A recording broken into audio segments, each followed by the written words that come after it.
heart of Houston. It's fun. It's engaging. It's Chattin' with Chelsea. She's daytime's new bestie. Here's your host, Chelsea Edwards. Come back to me.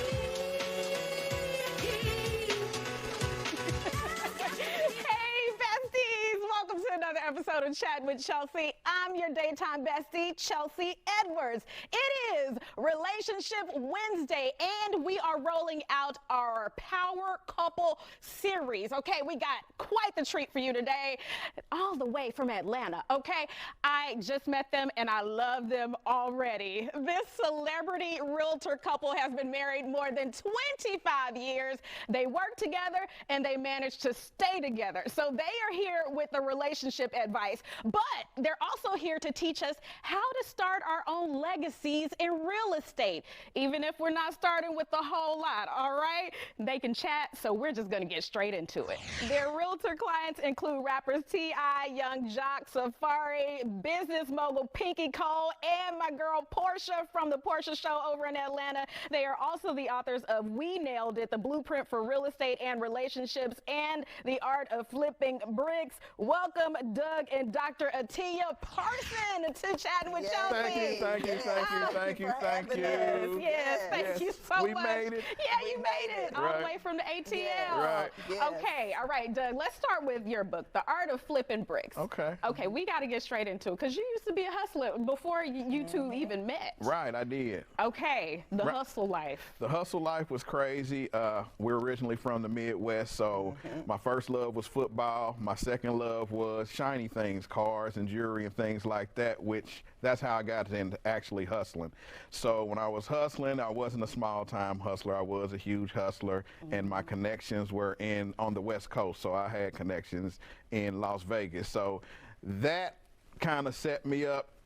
Then after that, you go through a whole lot, the ups and downs, it's a lot of robbery, it's a lot of killing, it's a lot of backstabbing, and you can go to jail for a long time. So, I just came home one day, and actually Blondie was there, Dr. Parson was there, and I just told her I was ready to stop hustling, and I told her that I was going to even move to another state. Right. And she said, "You're not leaving me here," and hence we left, and that's kind of the quick version. 30 years ago. Wow. Yeah. Okay. Now, when you two met, you were a good girl. I was in school working. I was in college working 3 jobs. But where I'm from, it's not uncommon for someone that looks like me to talk to a hustler, a street person. For the good girl to go for the bad guy? Yeah, so it wasn't uncommon. But when I met him, I pretty much was like, I can already tell what he's doing. So I threw his number away. And 30 days later, we ran into each other. So I guess it was because her car broke down. Yes. Hood was up.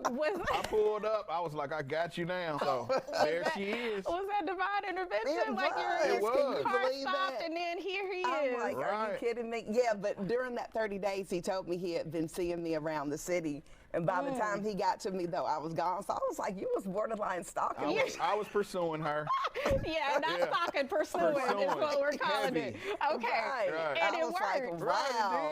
It worked. It did. It worked. Right. Yep. So was she part of your decision to leave the drug game? Actually, she wasn't. We were dating. We had been dating for a short period of time. But it was a huge incident that happened that I was like, okay, if you don't leave, you're going to have to protect yourself and maybe hurt someone, or someone may hurt you. So in place of that, I've been hustling for years and years and years at a high level, and it was just, I had never been to jail for hustling, right? So I was like, man, you can get out unscathed now. Right. So I decided to leave. Like I say, I told her, and she just told me she was coming, and I was elated, but I wouldn't try to take her from her family because her whole family was there. So we left. But it wasn't that simple, because when we went to Kentucky, there were times at the beginning when he kept saying, when we moved to Kentucky, he said he was going to go back. Ooh. And so there were several times where I had to call his mom, hey, he's trying to come back, and he would get upset, but in hindsight, he's like, I'm so glad you did that. Right. Wow, you called his mama on him. Oh yeah,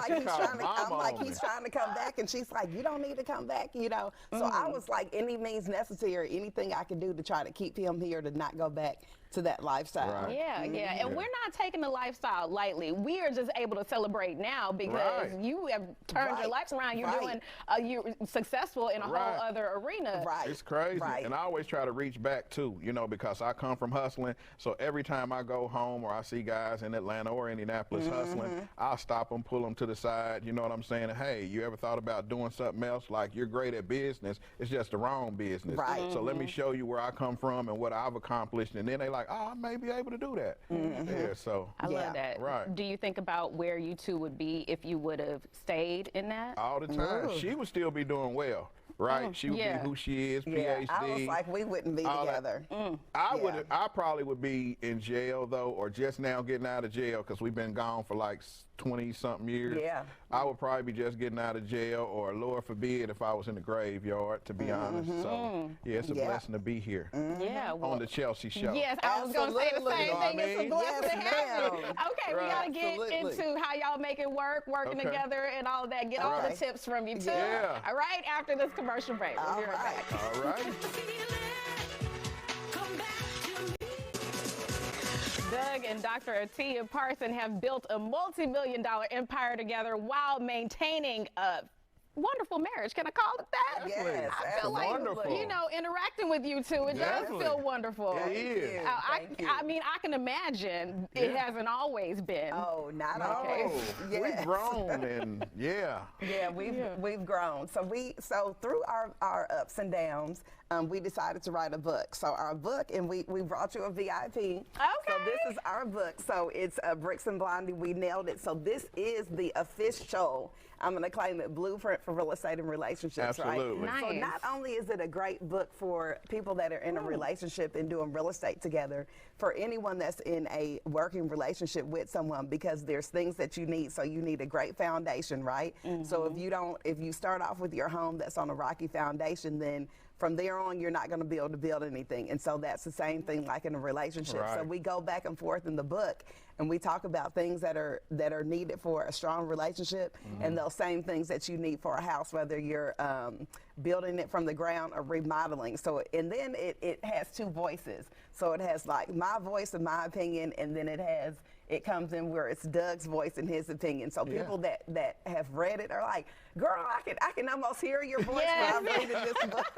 Right. Accent included. Yes, Come on, I and love the the twang. accent. I love the twang. Everybody we talk to, they'll talk to us for about 10 seconds, then they're like, hold on, where are you from? Even people where we're from say that. So that's actually funny. It is. Absolutely. Okay, tell me how real estate could help build a relationship. Well, one way that real estate can help build a relationship is finances.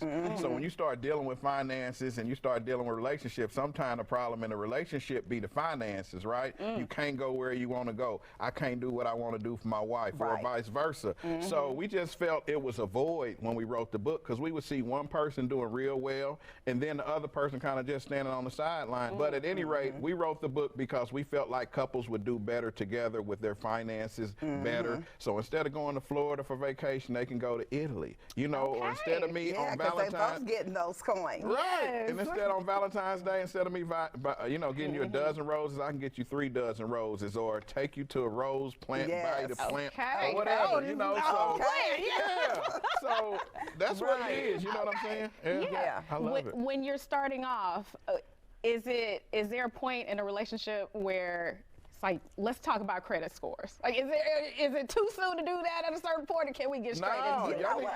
I think those things need to be discussed in the beginning. We were so young, so we were 20. We were 21 when we met.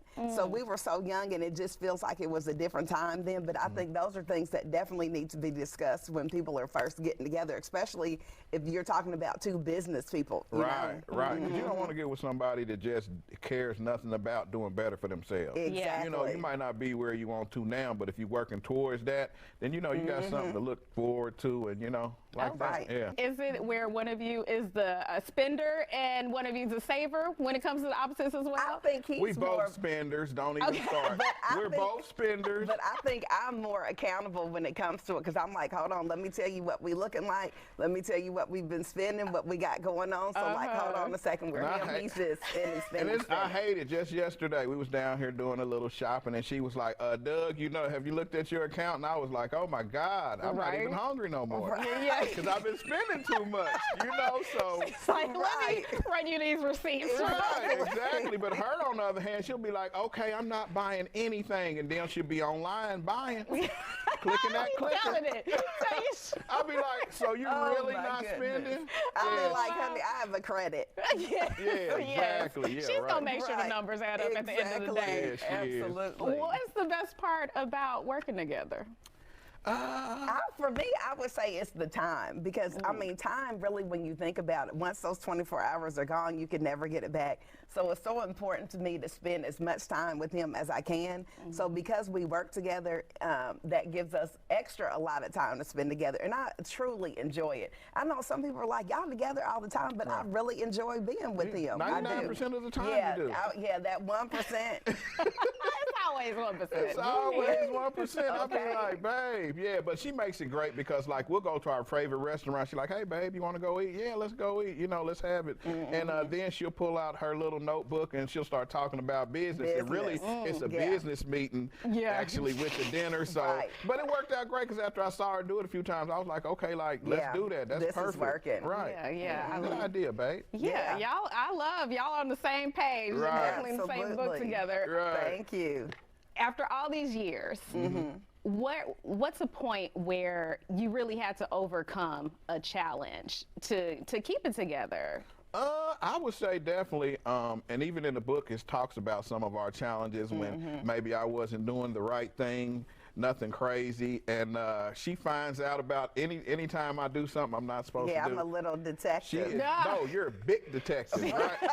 So, like I learned early in the game of social media, like to really set up boundaries, you know what I'm saying? Yeah, so I would say communication's very important. Right. But then, I mean, all this time we've been together, I always tell ladies, honey, you got to keep it spicy. She keeps it spicy. It's spicy. Do you hear me? When she get out of when she get out of that shower, keep him on his toes. Okay, that is a good tip now. Okay, give us some examples, right, other than the shower. Right, so like I might set up like a massage, right? So for me, like I always tell ladies when they ask me for advice, that intimacy and that attraction starts at the beginning of the day. So like me calling you, me sending you a text, you know what I'm saying? So that starts at the beginning of the day. This is a daytime show. Oh my goodness. Keeping it real.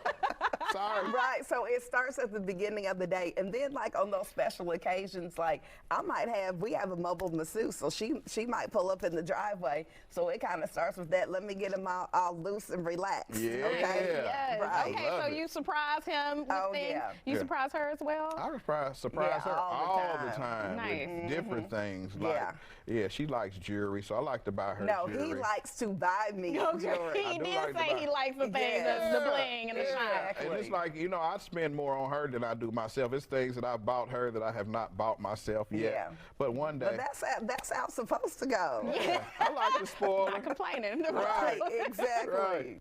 Okay, so now that we got the relationship absolutely. we got to get into the home ownership advice. Yes. We're going to be back in just a couple minutes. Y'all do not want to miss this.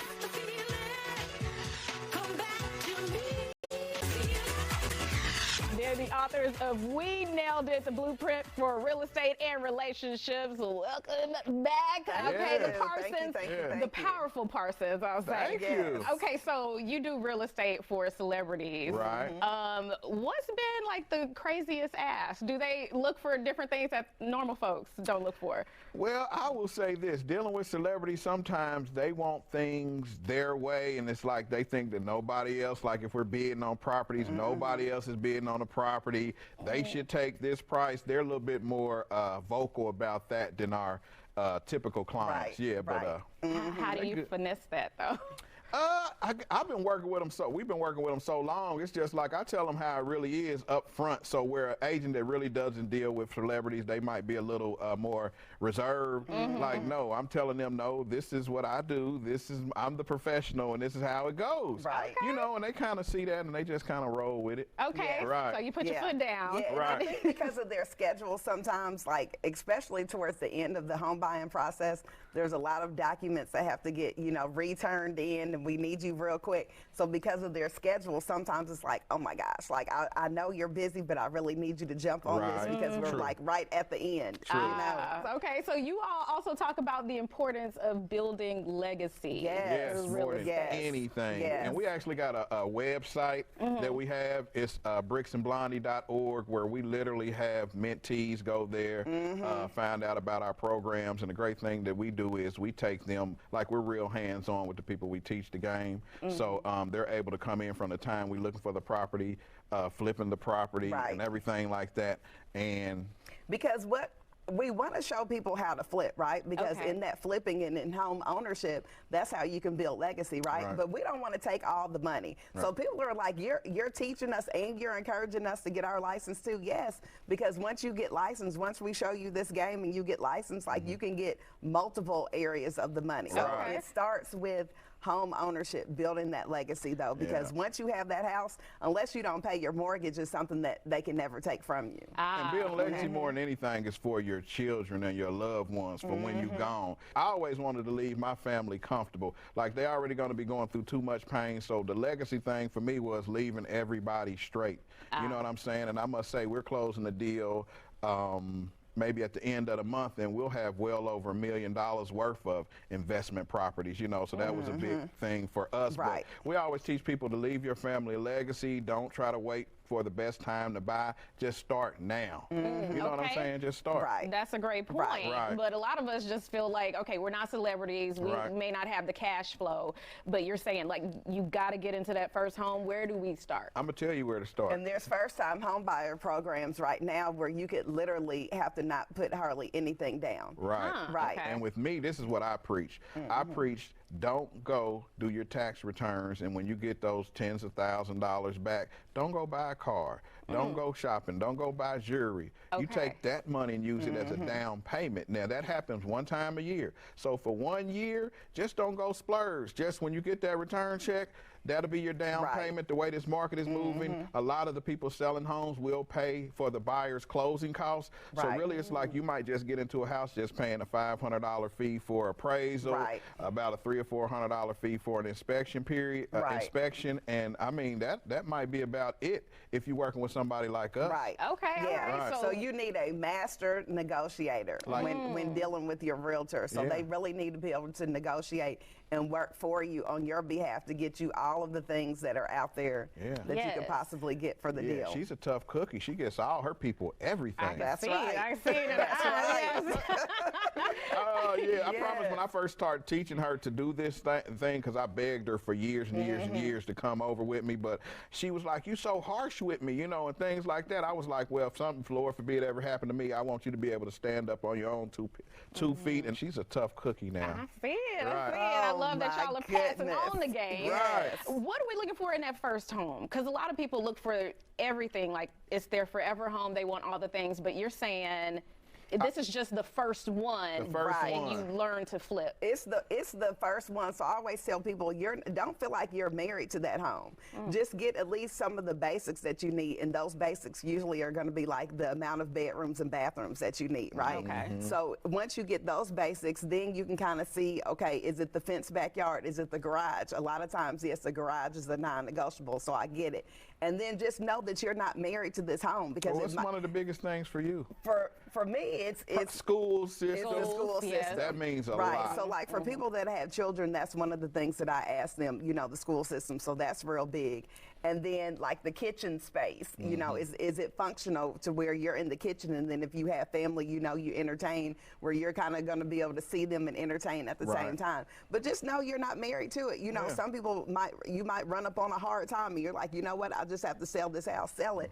Or you can pull money out of it in order to help your entrepreneur things that you have going on as well. A lot of people think that if you want to get in the flipping game that you have to come up with this money, like, oh, the house I want to flip is $200,000. They think they got to come up with it. Well, they don't. You know what I mean? So we typically would we teach them how to use hard money. You only put a percentage down, like about 10 or 15% down. And actually, when you do the repairs, they reimburse you for the repairs you do, right? And then when you get done, you sell it and, you know, pay it off. And all that's in that first book. Okay, that was my question. Is it all in here? The Art of Flipping Bricks. Oh, the Art of Flipping Bricks. Okay. It's all in there. All right. And that was the book that you wrote. I did. Really talking about your journey as well. I did. And I got to mention the guy's name is KD, Clarence McNair. Oh my goodness! You know what I was thinking when I just said that? Probably mentioning me because I should have been a ghostwriter on it. You was a ghostwriter. Stop playing. So anyway, Clarence McNair really got me into the book writing. He heard my story. I was working with him. I was referred to him from Safari. Okay, and he referred me, and I was kind of working with him in long distance, so we used to talk a lot. And he used to be like, "Man, your story's crazy. Like, you need to write a book." And I'm like, "Nah." And anyway, end up writing a book. Hence, and it took me a long way. I'm so glad I wrote that book. I'm so glad you helped me. Yes, I love it. Absolutely. Right. Credit where the credit is due. Right. All right. So great lessons that you all have given us. I love that. Thank you. Sacrifice the tax spending. Definitely. And maybe everything that you want on that first home wish list. Yeah. And then the reward comes later. That's right. Okay, we can start there. Just do it. It's like Nike. Just do it. Just do it. Right. Okay, we're going to just do another commercial break. Okay. And then we'll be right back. All right. Okay.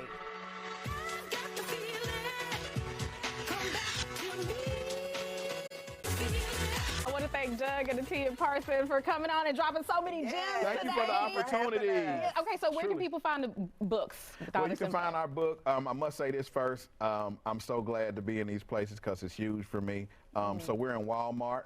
We're actually in Target, Barnes & Nobles, Amazon, and every place that you can find a book set. And actually, I would love for people to check me out on Instagram at I Am Real Estate, #1. Yes. And I'm at Real Estate with Blondie on Instagram and TikTok. Real Estate with Blondie. It's Real Estate Blondie, guys. There we go.